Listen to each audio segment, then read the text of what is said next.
Laisa kamitslihi syai'un wa huwas samiul alim. Aneh-aneh begini Bapak Ibu. Ada orang yang membuka kaji akidah, temanya apa? Judulnya mengenal bagian-bagian tubuh Allah. Innalillahi wa inna ilaihi raji'un. Ada Pak? Ya, kaji-kaji yang menggiring kita ke pemahaman seperti itu.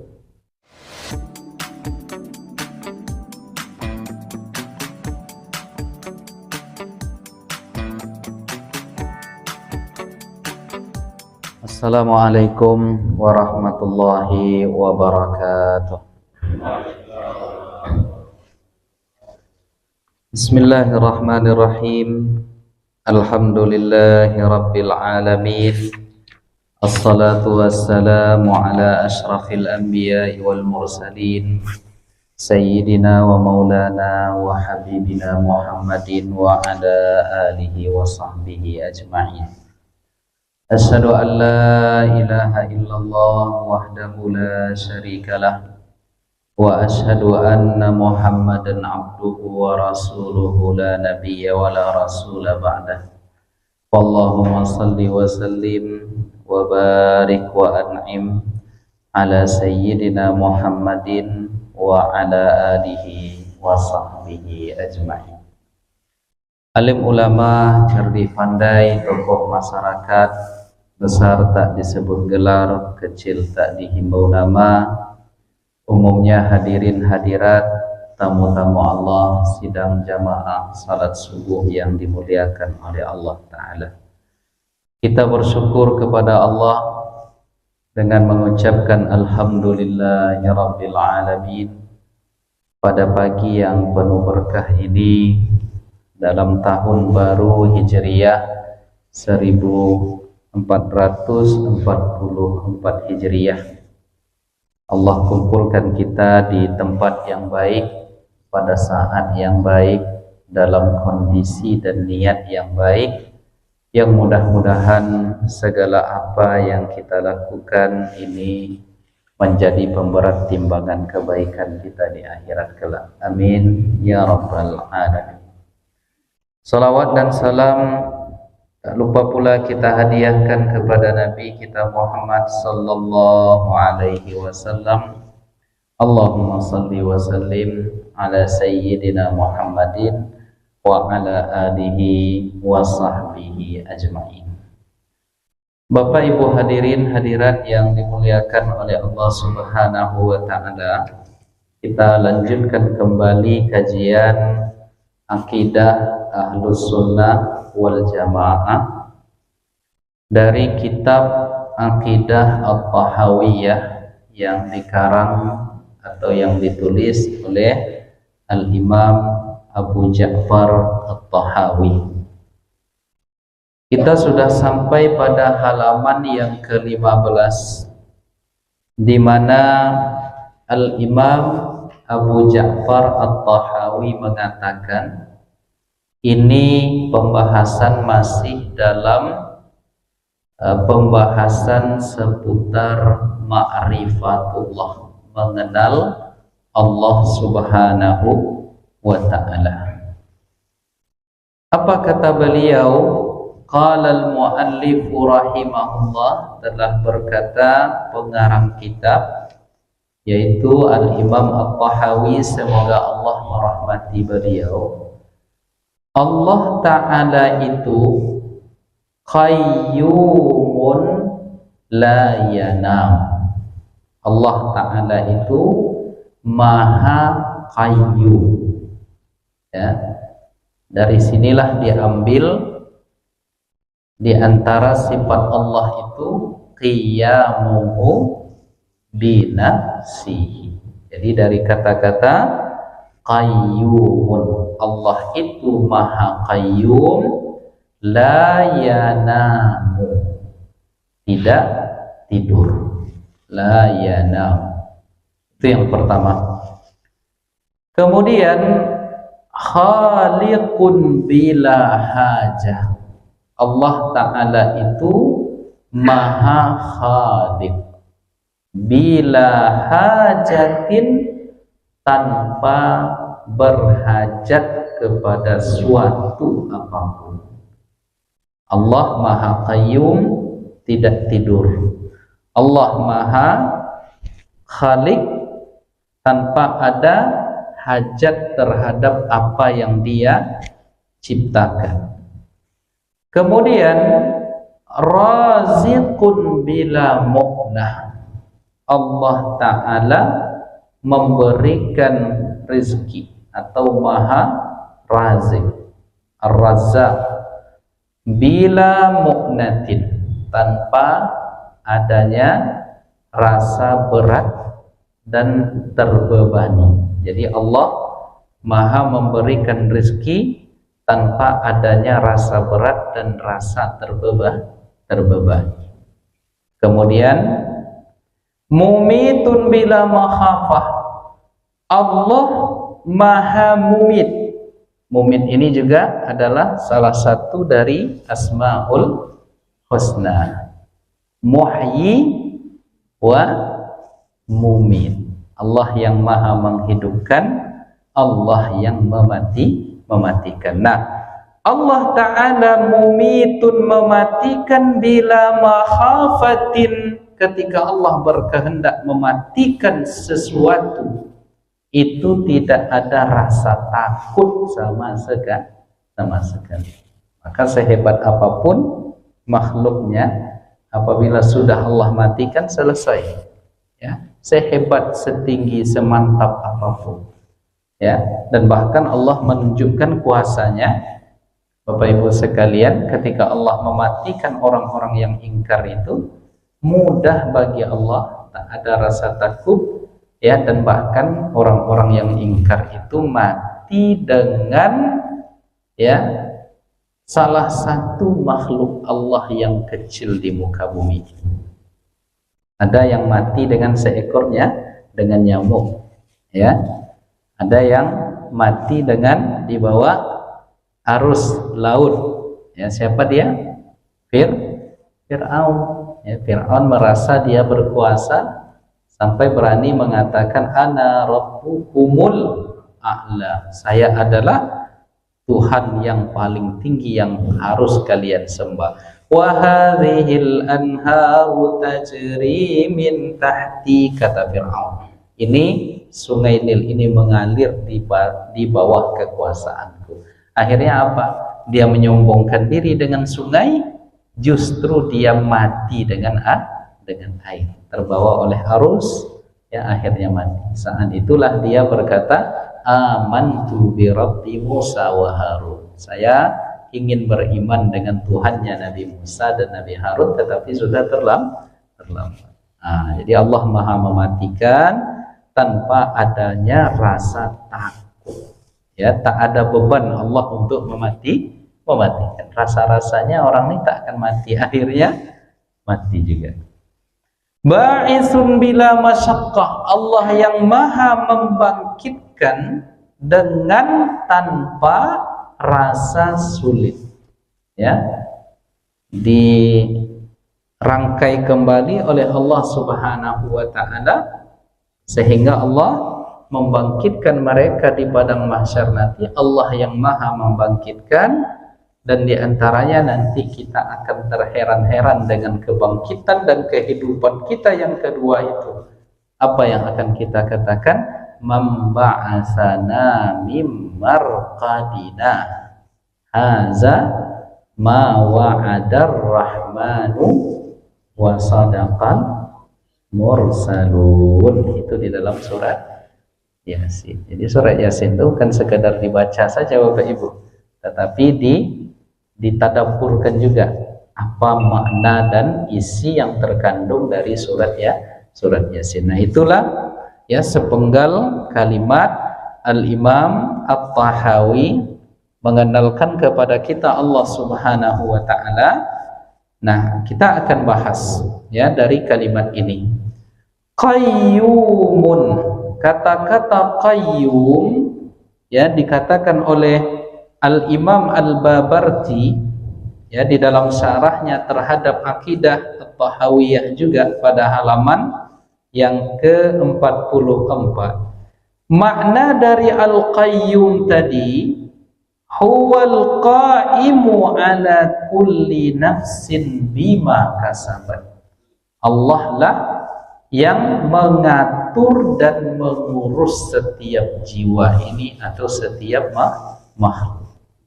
Jadi Allah yang mengaturnya, Allah yang men-settingnya.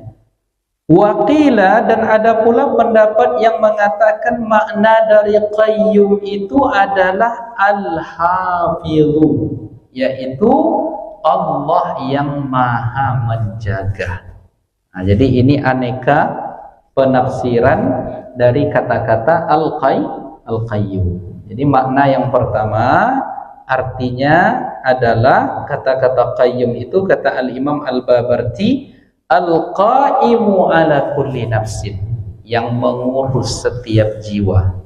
Apa yang dilakukan oleh setiap jiwa kita ini, ya, itu Allah yang mengurusnya. Dari yang paling detail sampai ke yang besar. Ya, bahkan Allah Subhanahu wa taala semuanya sudah menuliskan, ya, tentang mulai dari perjalanan hidupnya itu sampai nanti kepada kematian. Jadi itulah makna dari kata-kata al-qayyum. Lalu yang kedua, arti dari al-qayyum itu adalah al-hafidhu, Allah yang maha menjaga. Wallahu khairun hafizan wa huwa arhamur rahimin. Allah lah sebaik-baik penjaga.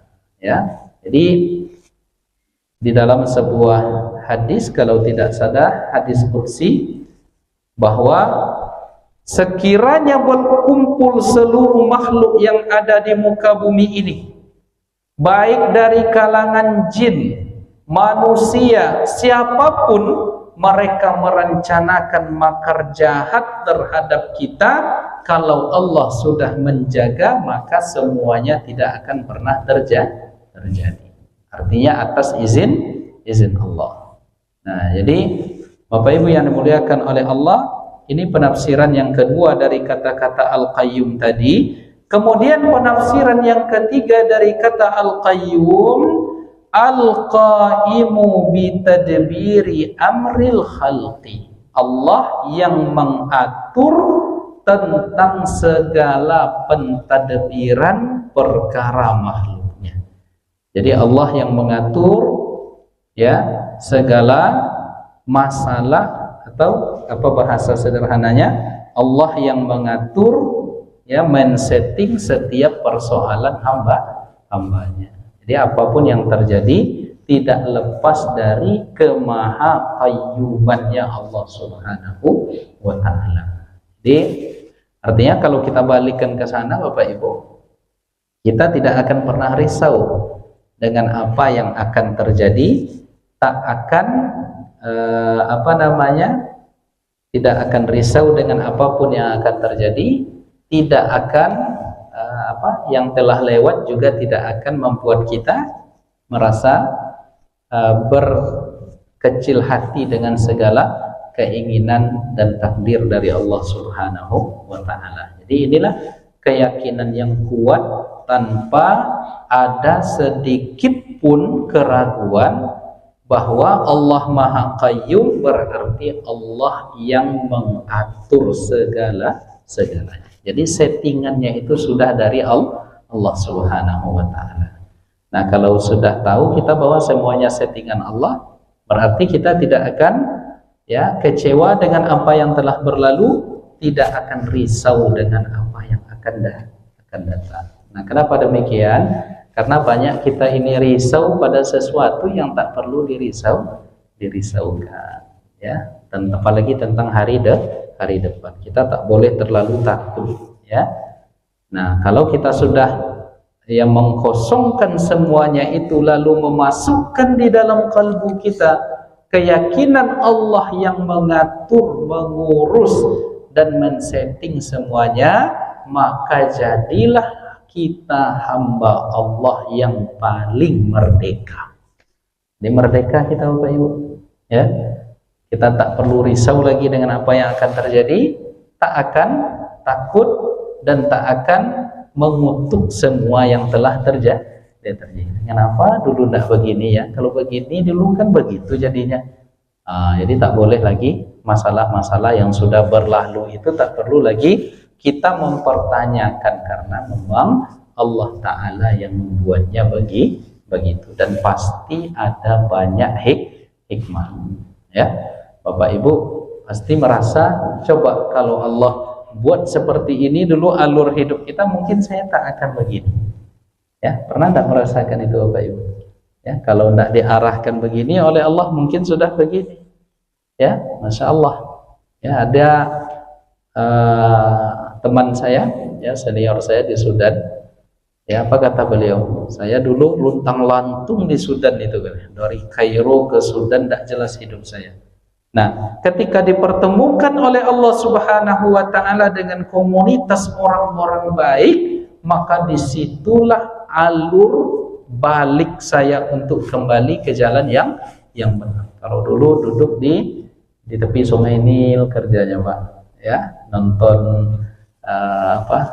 apa yang ada di atas kapal Sungai Nil itu, yang macam-macam lah. Nanti kalau saya bilang nanti tahu saya bersangka-sangka pula Bapak nanti, oh kok tahu Ustaz, tuh berarti pernah nengok itu kan. Sama dengan Gus Dur ya, saya mau ke Mesir ya, berkunjung dia ke Mesir. Jadi sampai di Mesir ditanyanya, ya di mana di Mesir ini, di Kairo ini kita bisa nengok tari perut katanya ya. Allah, kok Gus Dur lihat yang begituan? Ya kan saya nggak ngelihat katanya. Jadi beliau ini lapang aja cara pikirnya. Nah, Bapak Ibu hadirin hadirat yang dimuliakan oleh Allah. Jadi ada orang yang memang titik baliknya itu diarahkan oleh Allah. Nah, pengarahan Allah inilah yang disebut dengan qayyum ya, al-qaim bi amri khalqihi fi tadbiri amri khalqihi. Nah, itu salah satu makna yang ketiga dari kata-kata al-qayyum. Itulah yang kita baca sebelum tidur itu, atau seusai kita salat. Allahu la ilaha illa huwal hayyul qayyum la ta'khudhuhu sinatun wa la nawm. Siapa yang membaca ayat kursi itu selepas salat, maka tidak ada yang bisa menghalangnya masuk ke dalam surga Allah. Dengan pemaknaan yang ada di dalam ayat kursi itu, tidak ada yang akan bisa menghalangnya masuk ke dalam surga Allah.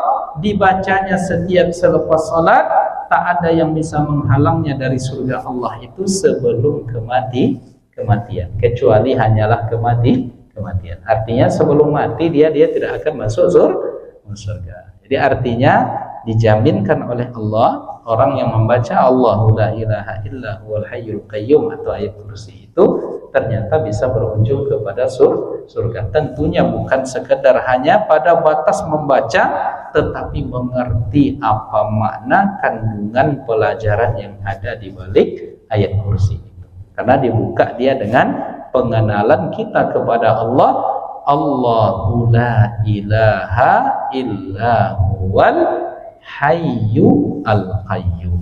Nah, jadi itu penafsiran yang ketiga dari kata-kata al-qayyum. Kemudian penafsiran yang keempat dari kata al-qayyum itu, waqila, pendapat selanjutnya makna dari al-qayyum adalah al-qaimu bidzatih, yang berdiri sendiri tak membutuhkan apapun. Nah, inilah yang banyak beredar pemaknaan dari kalimat qiyamuhu binafsihi, berdiri sendiri ya. Al-muqimu li ghairihi, dialah yang men-setting selainnya. Nah, disitulah ya makna yang jamak beredar di tengah masyarakat kita tentang kata-kata al-qayyum ya. Allahu la ilaha illa huwal hayyul qayyum. Allah lah yang maha berdiri sendiri. Artinya apa Bapak Ibu sekalian yang dimuliakan oleh Allah ya? Allah maha qiyamuhu binafsihi itu, Allah tidak membutuhkan suatu apapun ya. Dia tak butuh kepada makhluk, dia tak butuh kepada kepada tempat, dia tidak butuh kepada ruang, dia tak butuh kepada masa. Jadi ada keberadaan Allah Subhanahu wa taala itu tidak membutuhkan kepada apa dan siapa yang mengadakannya. Nah, kenapa demikian? Karena Allah taala menjelaskan ya bahwa dia ghaniyun 'anil alamin. Nah, itulah makna dari Al-Qayyum itu, artinya dia berdiri sendiri, tidak membutuhkan suatu apapun, dan ini dipertegas oleh banyak ulama-ulama salaf, ya, di antaranya siapa? Al-Imam Kamaluddin Al-Bayadhi Al-Hanafi, wafat pada tahun 1097 Hijriah, ya, di dalam kitabnya Isyaratul Maram min Ibaratil Imam Abi Hanifah An-Nu'man. Kata beliau bahwasanya Imam Abu Hanifah atau yang kita kenal dengan Imam Hanafi, Imam Malik, Imam Syafi'i, dan Imam Ahmad, artinya 4 imam mazhab itu mengatakan apa? Mengatakan qala al-Imam Abu Hanifah rahimahullah fi kitabihil wasiyah. Berkata Imam Abu Hanifah di dalam kitab yang berjudul Al-Wasiyah, atau dalam pembahasan wasiat itu, apa kata beliau? Wallahu 'alal 'arsy istawa. Allah beristiwa di atas aras tanpa kaifiyah, min ghairi ayyakuna lahu hajatun wastiqrarun ilaih, tanpa adanya kebutuhan Allah untuk bertempat dan duduk di sana. Jadi ghaniyun 'anil alamin qiyamuhu bi nafsihi.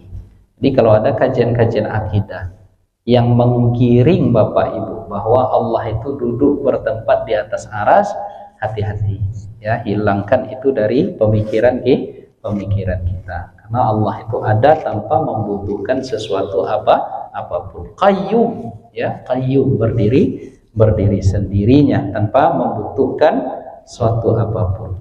Nah, wa hadza mazhabus salaf, dan inilah pendapat salaf itu, ya. Pendapat salaf itu artinya fatafwidu ilmiha ilallah ta'wilun aidan lakinnahu ijmali. Inilah mazhab ulama salaf, menyerahkan semua ilmunya kepada Allah, juga disebut dengan takwil, tapi jenis takwilnya dinamakan dengan takwil ijmali. Jadi saya tidak ingin terlalu detail menguraikannya.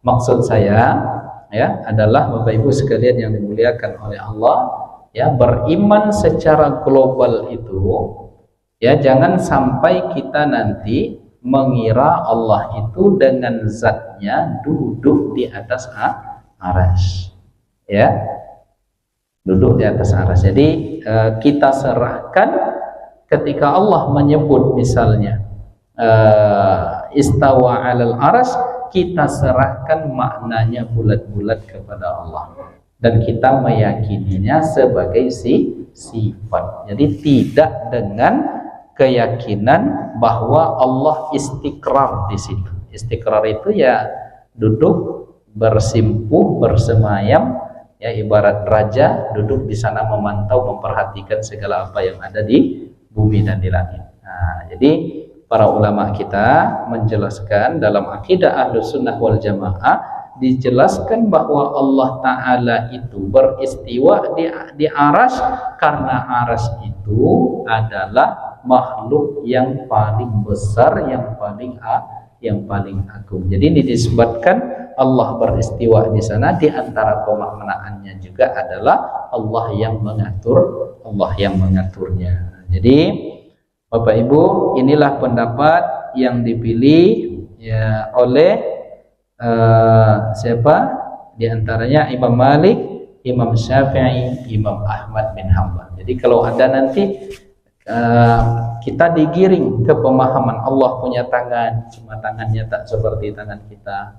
Allah punya kaki, lalu dialas lagi dengan kalimat cuma kakinya tak sama seperti kita. Jangan dibayangkan, ya, jangan sampai itu dalam tanda kutip meracuni pikiran kita, Kenapa? Karena nanti ini bertentangan dengan qayyumnya Allah Subhanahu wa ta'ala. Laisa kamitslihi syai'un wa huwas samiul alim. Ini aneh-aneh begini Bapak Ibu. Ada orang yang membuka kaji akidah, temanya apa? Judulnya mengenal bagian-bagian tubuh Allah. Innalillahi wa inna ilaihi raji'un. Ada Pak?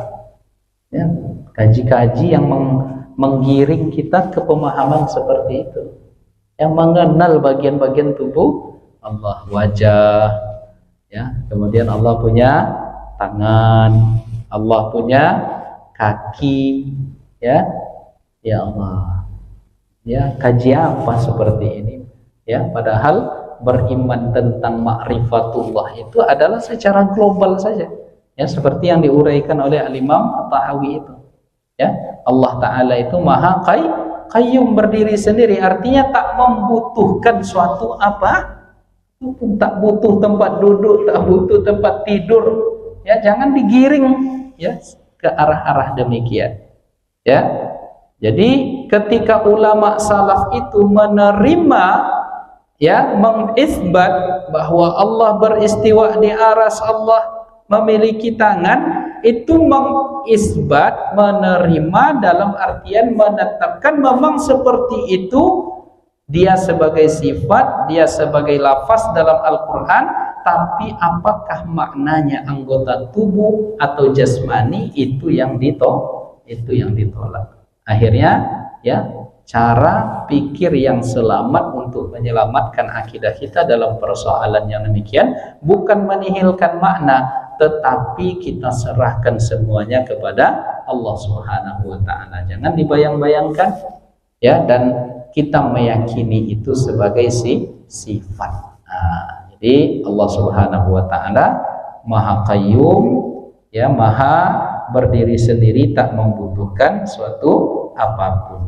Nah, artinya bahkan Allah itu juga tak butuh kepada tempat tinggal di arsy itu. Nah, inilah yang dikatakan oleh Al-Imam Murtada Zabidi, ya, kata beliau, ya, Al-Imam Asy-Syafi'i menafsirkan sifat istiwa itu dengan wa annahu subhanahu la makana lahu wa la jiha.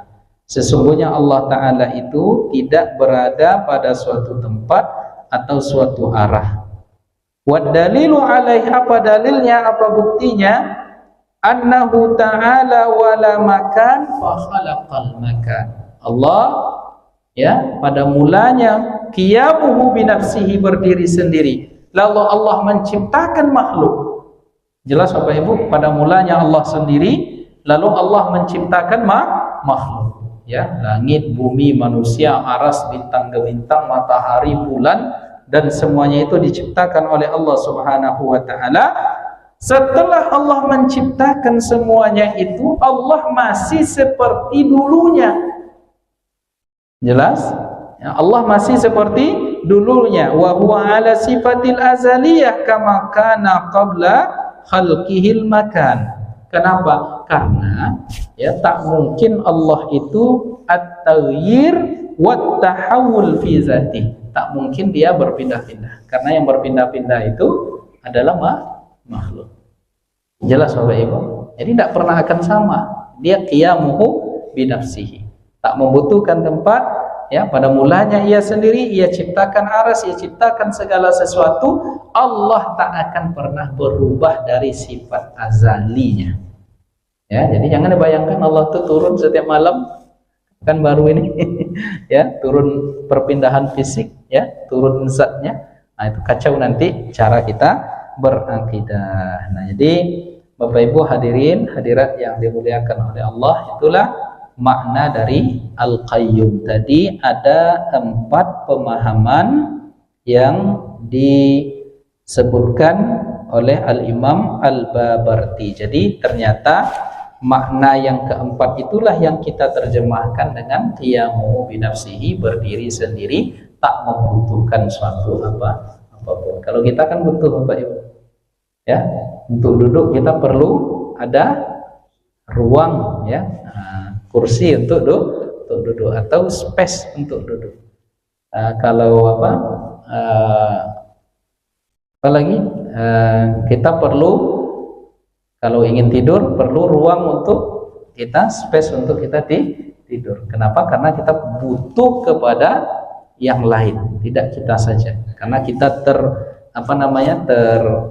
terbatas dengan batas yang semuanya adalah makhluk. Nah, berarti Allah Subhanahu wa taala tidak memiliki batas, tak memiliki arah. Dia ada tanpa memerlukan kepada suatu apapun. Jadi hati-hati nanti Bapak Ibu ketika ada yang menggiring kita ya untuk menjasmanikan atau menjisimkan Allah Subhanahu wa taala. Lalu Bapak Ibu hadirin hadirat yang dimuliakan oleh Allah. Nah, sifat qiyamuhu binafsihi atau Allah yang maha qayyum yang selalu kita baca tadi, Allahu la ilaha illa huwal hayyul qayyum la ta'khudhuhu sinatun wala naum. Ya, tidak sedikit pun kepadanya itu menyentuh rasa kantuk ataupun tidur. Maka disederhanakan oleh Al-Imam At-Tahawi, qayyum, maha berdiri sendiri, la yanam, tidak pernah tidur. Jadi menafikan, menidakkan an-naum was-sinatu was-sahwu wal ghaflah. Jadi kata-kata la yanam, Allah tidak tidur itu ya menafikan Allah berkebutuhan kepada tidur, menafikan Allah berkebutuhan kepada mengantuk, ya, lupa ataupun lalai. Jadi 4 itu. Ya, jadi Allah tidak tidur, Allah tidak mengantuk, Allah tak lupa, Allah tak lalai. Jadi di antara bentuk tak lupanya Allah itu kan detail nanti. Allah akan mensidang kita di akhirat. Ya, ada buku catatan. Ya, pada saat itulah kita akan nanti terkejut dengan buku catatan amal itu. Ma li hadzal kitabi la yughadiru saghiratan wala kabiratan illa ahsaha. Datang kitab itu ke kita nanti, lalu kita akan membaca laporan amal kita semuanya, kita kaget, kita terkejut. Loh, kok buku catatan saya ini rapi betul, bahkan yang kalau bahasa kaminya yang tasoleh pun aduh itu. Apa yang tasoleh itu, Pak? Ya, aso-asonya nak tekonang dia awak dah. Yang tasaleh itu aduh je rupanya tercatat. Ketika dulu mengambil bakwan secuil ada di situ. Siapa dulu ketika zaman sekolah ngambil bakwan secuil? Itu ada di situ. Jadi kami zaman sekolah dulu Bapak Ibu kan ada kantin jujur. Ya, kantin jujur tuh ambil bayar. Dicobalah buat kantin jujur tuh. Merugi terus yang jualan. Ya, karena ditengok jumlah bakwannya 30, harga 1.000 harusnya 30.000 ditengok. Rupanya enggak sampai 30.000, 10.000 yang adanya. Berarti ini sudah dikorupsi. Hati-hati ya Pak Ibu. Dan korupsi pertama terjadi di kita ini adalah biasanya di hari raya Idul Fitri. Itu banyak orang tua yang korupsi. Gimana itu kira-kira teknis korupsinya? Anak kita kan dikasih orang uang, ya, pergi silaturahim hari raya kan biasanya adat kebiasaan baiknya anak-anak kita tuh kan dikasih uang oleh huaknya, oleh pamannya, oleh siapa. Apa kata mak ya? Nah, supaya tak hilang uang tuh biar emak ibu yang menyimpan. Itu hilang aja nanti lagi tuh. Ya, itulah korupsi terkecil yang paling sering terjadi. Padahal itu harta siapa? Harta anak. Tapi dipakai oleh orang tua. Harusnya kan disimpan, ditabungkan demi kepentingan anak. Walaupun ya harta anak itu juga milik ayahnya. Ini jelas Bapak Ibu ya? Ya, walaupun harta anak itu adalah milik ayahnya. Jangankan hartanya, anak itu adalah milik ayahnya. Iya enggak, Pak? Ya, saking besarnya hak orang tua terhadap anak, segala penghasilan anak itu juga adalah harta kita. Anta wa maluka li abika, kata Nabi. Engkau dan hartamu itu milik ayahmu. ya.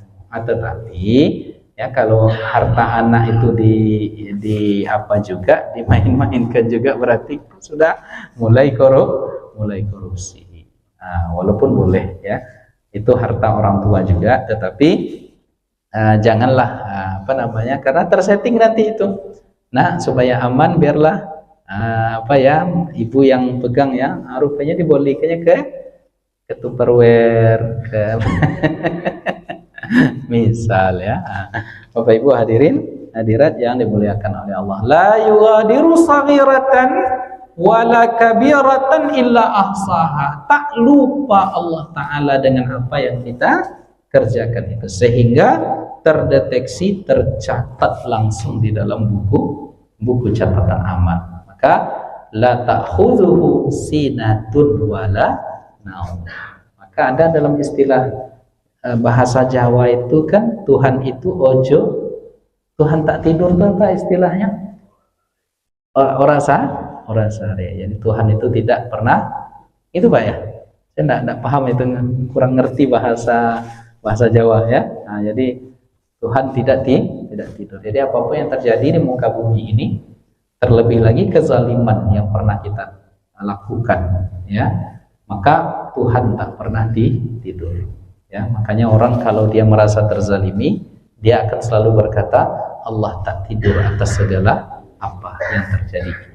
Nah, jadi diserahkannya kepada Allah. Nah, hati-hati kita Bapak Ibu. Kalau kita sudah menzalimi seseorang dan orang yang terzalimi itu memohon kepada Allah, doanya mustajab. Jadi jangan sesekali kita menzalimi orang lain, ya, merugikan orang lain. Ya, melecehkan kehormatannya, merendahkan harga dirinya, atau merampas kepunyaannya. Semuanya itu adalah kezaliman. Ittaquz zulma fa inna zulma zulumatun yaumal qiyamah. Berhati-hatilah kalian kepada kezaliman, karena kezaliman itu adalah kegelapan nanti di hari akhirat. Nah, jadi Bapak Ibu yang dimuliakan oleh Allah Subhanahu wa taala, la ta'khudhuhu sinatun wala naum. Nah, lalu apa makna sinatun itu? Ya, dalam bahasa Arab, kalau di bahasa kita sama-sama artinya mengantuk. Ya, baik nu'asun ataupun sinatun. Tetapi ternyata diuraikan oleh para ulama, makna sinatun itu lebih detail. Ya, awal mula rasa mengantuk itulah dalam bahasa Arab disebut dengan sinatun. Nah, jadi kalau mengantuk itu betul dalam bahasa Arabnya adalah mu'asun. Ya, itu ngantuk itu. Tapi awal mula rasa mengantuk itulah yang disebut dengan sinatun. Nah, sinatun ya Bapak Ibu, bukan tinatun. Ini adalah tinatun. Ya, siapa tinatun tuh Pak Imam? Tidak kenal? Masa tidak kenal? Ya, tinatun tuh dulu zaman kami SD itu penyanyi, ya, penyanyi cilik. Ya, apa lagunya dulu tuh Pak? Ingat lagu tinatun itu? Apanya bisa bergoyang itu? Lehernya bisa bergoyang. Nah, jadi sinatun bukan tinatun. Nah, sinatun ini artinya awwalun nu'as, awwalu an-nu'as, nu'asi. Ya, kalau nu'asun itu ngantuk, nu'as artinya mengantuk. Ya, sedangkan sinatun itu adalah rasa di awal mengantuk itu. Nanti kalau awal mula mengantuk itu apa tuh Pak? Ditandai biasanya dengan kalau kita jam-jam 10 biasanya itu kalau udah tersetting biasa tidur di jam-jam itu, awal mula mengantuk itu diawali dengan mata udah agak mulai redup, kemudian mulut menguap. Jadi artinya apa? Allahu la ilaha illa huwal hayyul qayyum la ta'khudhuhu sinatun wala naum. Awal mula rasa mengantuk saja tak ada di Allah Ta'ala, apatah lagi mengantuk. Tengoklah bahasa Al-Quran itu. Di rasa mula mengantuk itu pun tak ada. Apatah lagi mengantuk itu betul. Ya, maka luar biasa itu tadabbur kita terhadap ayat kursi itu. Lahu ma fis samawati wa ma fil ardh. Segala apa yang ada di bumi, di langit ini semuanya milik Allah Subhanahu wa taala. Kalau dia milik Allah taala, itulah Allah itu ya yang maha qayyum, berdiri sendiri, tidak membutuhkan suatu apapun. Jadi jangan sampai hadir dalam pikiran kita bahwa Allah itu memerlukan sesuatu, tidak. Ya, Allah tak perlu kepada suatu apapun. Kenapa? Karena Allah itu khaliqun bila hajah. Allah mencipta tanpa butuh kepada apa yang Ia ciptakan itu. Tak perlu sama Allah. Ya. Jadi dalam hadis qudsi itu dikatakan kalau berkumpul seluruh yang ada di langit dan bumi ini, ya, berkeinginan untuk membuat segala sesuatu apapun, tak akan berkurang kemuliaan Allah. Dan sekiranya semua yang ada di muka bumi ini hilang, hangus, habis, juga tak akan berkurang segala kemuliaan Allah, karena Allah menciptakan tanpa berhajat kepada yang Ia ciptakan tersebut. Nah, jadi kata-kata khaliqun itu maknanya adalah al-ijadu ba'dal adam, ya, menjadikan sesuatu setelah sebelumnya sesuatu itu tidak ada sama sekali. Itulah makna dari khaliq. Jadi Allah membuat, ya, sesuatu sebelum sesuatu itu ada sama sekali. Tetapi Allah kadang menyebut dirinya ja'ala. Ja'ala itu menjadikan sesuatu dengan dengan sesuatu yang mulanya partikel-partikelnya sudah ada. Jadi itu bedanya khalaqa dengan ja'ala. Kalau khalaqa sama sekali diciptakan oleh Allah dari sesuatu yang tak ada. Tapi kalau ja'ala, Allah menciptakan sesuatu, menjadikan sesuatu dari sesuatu yang sudah ada. Jadi wa ja'ala lakum min anfusikum azwajan. Nah, itu diantaranya dalam Al-Quran surat Ar-Rum kalau tidak salah.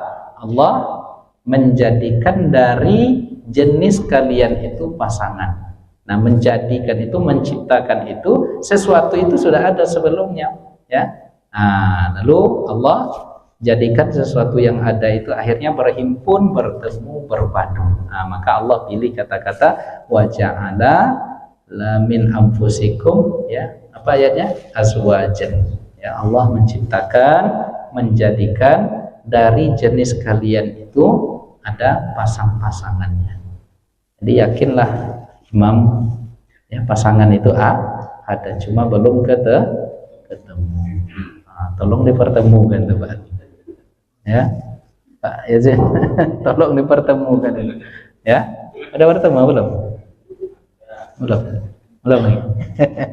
Ya, pokoknya siapa yang belum bertemu, dia di pengajian ini kita sebut terus, ya, biar dia merasa dia merasa diserang terus, akhirnya nanti dia mengamuk, ya, dan ditunjukkannya, nih dia Ustaz, udah ketemu saya katanya. ya nasib jadi bujangan memang begitu. Jadi saya dulu digitukan juga apa ya, jadi saya sekarang balas dendam. Dalam tanda kutip, ya, balas dendam. Nah, jadi Allah Ta'ala menciptakan tanpa ada berhajat, ya. Fallahu Ta'ala huwal ghaniyul hamid. Jadi keterangannya Allah menciptakan tanpa berhajat kepada apa yang Ia ciptakan itu. Kenapa? Karena Allah itu ghaniyun hamid. Allah maha kaya, tak membutuhkan apapun. Allah maha terpuji. Wa ta'ala Allah, maha suci Allah dari berhajat kepada selainnya. Wa khalaqahu ta'ala al-makhluqat. Jadi wa khalquhu ta'ala al-makhluqat laisa hajatuhu lahu. Jadi ketika Allah menciptakan makhluk, ya, segala yang Ia ciptakan itu bukan berarti Allah butuh kepada yang Ia ciptakan, ya, tetapi hikmah dari penciptaan semuanya itu liyaqiba khalquhu lahum amrahu wa nahyahu ala ma sabaqa fi ilmihi.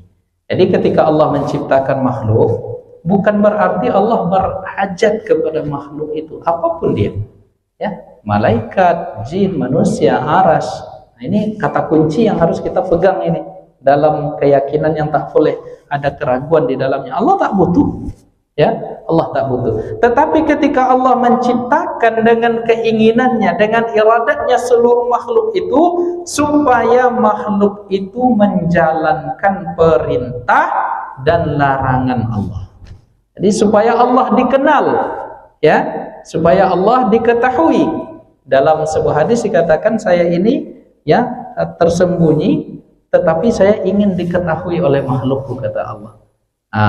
Maka saya ingin diketahui oleh makhlukku dalam artian supaya makhluknya ini mengenal Tuhannya. Jadi liya'tiba khalquhu lahu, ya, supaya apa yang diciptakan oleh Allah Subhanahu wa taala terhadap makhluknya ini pada ujungnya nanti mentaati perintah dan larangan yang sebenarnya pun sudah ada ilmu Allah tentang itu. Ya, jadi sebelum menciptakan makhluk itu Allah tahu ini nanti taat nih, ini enggak. Ya, tetapi Allah memberikan pada saat itu, ya, supaya ingin dikenal. Diberikanlah perangkat-perangkatnya supaya manusia ini mengenal Tuhannya, sehingga apa? Ujungnya adalah kebaikan bagi makhluk itu. Ya, ujungnya adalah kebaikan kita, di antaranya apa? Allah memberikan kebahagiaan akhirat yang abadi untuk kita. Nah, jadi itu keinginan Allah Subhanahu wa taala, wa ma khalaqtul jinna wal insa illa liya'budun. Apa makna dari kalimat ini? Illa li'amurahum bil ibadah. Saya ciptakan makhluk ini semuanya, jin dan manusia, agar mereka beribadah kepada Allah. Nah, ibadah itu kamalun lil abid la lil ma'bud. Jadi Allah menyuruh kita, sederhananya begini, ya, Allah menyuruh kita ibadah Allah Subhanahu wa taala. Ciptakannya kita untuk kita beribadah, ya. Nah, ibadah yang kita lakukan ini kamalun lil abid. Kamalun lil abid. Lil abidi. La lil makhluk, la lil khaliq. Ya. La, apa kata syekhnya di sini penjelasannya? La lil ma'bud, la lil ma'bud. Jadi ini supaya kita paham, ya Bapak Ibu. Ketika Allah menciptakan kita, disuruh oleh Allah kita beribadah, ibadah yang kita lakukan ini sesungguhnya adalah kesempurnaan kebaikan untuk yang beribadah, untuk yang menyembah, bukan untuk yang disembah. Ya, jadi ibadah yang kita lakukan itu untuk Allah, bukan untuk Allah. Kebaikannya untuk kita, karena bagi Allah tak butuh. Jelas? Ya, taat pun kita semuanya di muka bumi ini, makhluk Allah ini, manusia dan jin ini, tak akan menambah kemuliaan Allah. Maksiat pun semua makhluk ini juga tak akan mengurangi kemuliaan Allah. Kenapa? Karena ibadah itu dibuat oleh Allah untuk kemuliaan hambanya, bukan untuk kemuliaan yang disembah. Jadi itu tujuan ibadah itu. Ini Allah tak berhajat dengan rukuk sujud kita, Bapak Ibu. Ya, tapi kita yang perlu. Jelas? Jadi kita ke masjid ini kita yang perlu, bukan Allah yang perlu. Ya, kita taat ini untuk awak, bukan untuk Allah. Maka kita minta Rabbana atina fid dunya hasanah wa fil akhirati hasanah wa qina azabannar. Jadi itu keterangan dari poin tadi, la yanamu khaliqun bila haja, ya. Itu dia, ya, sampai titik itu nanti, ya, kita paham bahwa ketika Allah menciptakan kita, jadi kata kuncinya Allah Maha berdiri sendiri, tidak memerlukan suatu apapun, ya. Kemudian Allah itu tidak ada padanya kelalaian, lupa, tidur, kebutuhan kepada mengantuk dan lain sebagainya, karena memang tak akan sama Khalik dengan makhluk. Dan semuanya Allah yang menjadikan. Allah Maha Khalik dalam artian Allah menciptakan sesuatu sebelum sesuatu itu ada sebelumnya. Dan kemudian Allah tanpa ada hajat terhadap kita. Kenapa? Ketika Allah ingin menciptakan makhluknya, itu dalam rangka supaya makhluk itu mengenal Allah, maka dibuatlah cara mengenal pencipta itu dengan sekian aneka macam ibadah. Dan ibadah yang kita lakukan itu untuk kita, bukan untuk Allah. Allah tak perlu kepada ibadah kita, tetapi ibadah yang kita lakukan itu menyempurnakan kondisi kehambaan kita untuk menghadap Allah Subhanahu wa Ta'ala. Jadi hilangkan Bapak Ibu dalam pikiran kita Allahu Akbar, salat, rukuk, sujud, Allah butuh, tidak tetapi ini kebutuhan kita. Itulah kaji kita pada pagi ini untuk menyegar-nyegarkan iman kita, keyakinan dan akidah kita kepada Allah Subhanahu wa Ta'ala, sehingga apa? Kalau sudah punya keyakinan kita seperti ini, man qala la ilaha illallah mukhlishan min qalbihi dakhalal jannah. Ujungnya nanti semua ini kan, semua kajian yang ada di kitab akidah ini, ujungnya kita paham makna la ilaha illallah itu. Sehingga paham makna la ilaha illallah itu kuat dia di dalam keyakinan, lalu setiap ucapan la ilaha illallah itu yang berangkat dari keyakinan yang kokoh di dalam kalbu, maka nanti dia akan dijaminkan masuk surga. Ujungnya ke sana apa ya? Man qala la ilaha illallah mukhlishan min qalbihi dakhalal jannah. Jadi itulah dia. Mudah-mudahan kita nanti bersama di dalam surga Allah, yang di sana kita dimuliakan oleh Allah Subhanahu wa Ta'ala. Baik Bapak Ibu, sebelum kita tutup ada pertanyaan? Ya Pak. Masih bingung ini apa namanya? Kita bahas akidah Wahhabiyah ini. Ya kira-kira kita berkesimpulan akidah kita adalah Asy'ariyah. Akidah kita? Asy'ariyah. Gitu. Ya, baik. Jadi akidah Ahlus Sunnah wal Jamaah itu Bapak Ibu dirumuskan metodologinya, kajian-kajiannya, isi-isinya itu oleh dua orang imam. Namanya adalah Al-Imam Abul Hasan Al-Asy'ari dan Al-Imam Abu Mansur Al-Maturidi. Jadi dirumuskannya kaedah-kaedahnya sehingga berkembanglah dia menjadi semacam kurikulum akidah.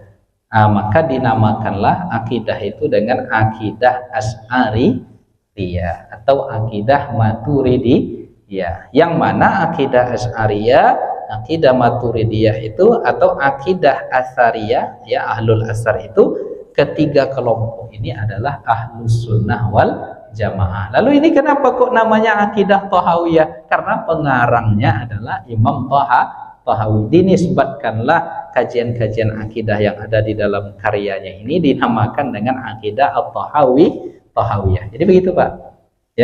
Ini kan baru apa yang ditulis oleh Imam Abu Ja'far At-Tahawi ini kan semacam konsep-konsep umum dalam akidah. Nanti didetailkan kembali di bawahnya oleh ulama ahli ilmu dalam pembahasan akidah. Di Imam Abu Ja'far At-Tahawi ini di atas dia, baru nanti berkembang lagi kajian-kajian akidah ini, disebabkan pula oleh datangnya ahlul bid'ah, maka perlu dirumuskan konter-konternya. Jadi supaya akidah ini terjaga dia dengan kokoh, supaya jangan bercabang keyakinan tadi, dijagalah dia dari syubhat-syubhat. Nah, yang membuat metodenya ini adalah Al-Imam Abul Hasan Al-Asy'ari. Maka dinamakanlah akidah kita itu dengan akidah Ahlus Sunnah Asy'ariyah. Jelas Pak ya? Jadi sama aja semuanya. Sama metodologinya akidah Imam yang 4 itu dirumuskan jadilah itu dia. Saya pernah menganalogikan dulu, contohnya air sungai Kampar. Kalau dulu kan kita langsung minum ke sungainya. Kalau sekarang air yang di sungai itu dikemasankan, berubahlah namanya jadi aqua, berubahlah namanya jadi le mineral. merubahlah namanya jadi apalagi merek apa. Padahal sumbernya sama, sumbernya air mata si kumbang juga, tapi cuma ini mereknya sudah dikasih merek karena dia yang mengemasnya, jadi bahasanya begitu. Bapak pernah ke ini enggak?